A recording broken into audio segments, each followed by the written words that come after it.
Maintenant, je vous invite d'aller au nord du Brésil, la région nord, qui est la région en fait amazonienne.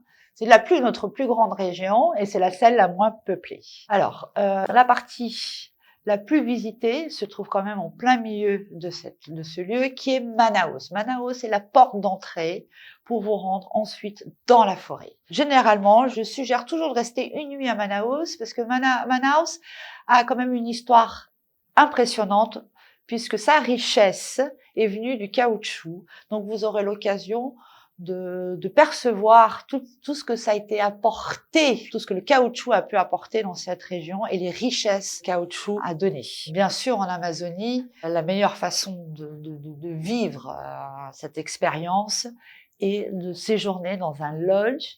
Nous avons plusieurs types de lodges. Nous avons vraiment des lodges qui vous invitent à l'immersion totale, où vous aurez l'occasion vraiment d'être très proche des locaux et de la nature. Et nous avons d'autres lodges qui sera beaucoup plus luxueux, qui vous permettront quand même de garder un certain confort si vous n'êtes pas prêt à une aventure si radicale. Alors, on aurait tort de dire que l'Amazonie se résume à Manaus. Nous avons le pays, cette région est très grande. Donc, Manaus reste quand même la région la plus développée, mais néanmoins, si vos clients souhaitent quelque chose de différent, nous avons d'autres possibilités à vous offrir.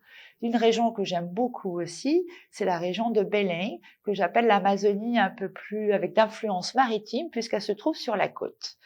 Belém est aussi une ville qui s'est enrichie par le caoutchouc.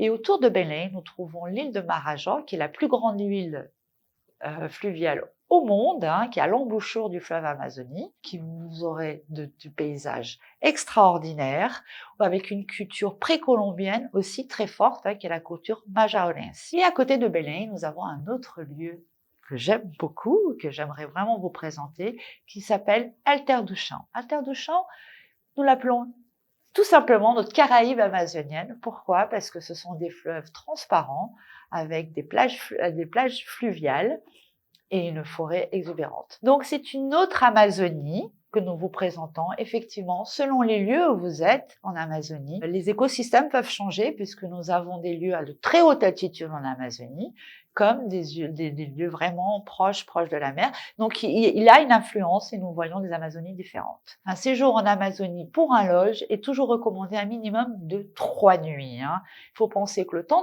de se rendre au lodge et de revenir au lodge nous prend quand même un certain temps, facilement une demi-journée. Le transfert en soi est une découverte, est une expérience, mais il serait frustrant de laisser en fait vos clients une seule journée au final, un seul jour complet au lodge si vous proposez que 2 nuits.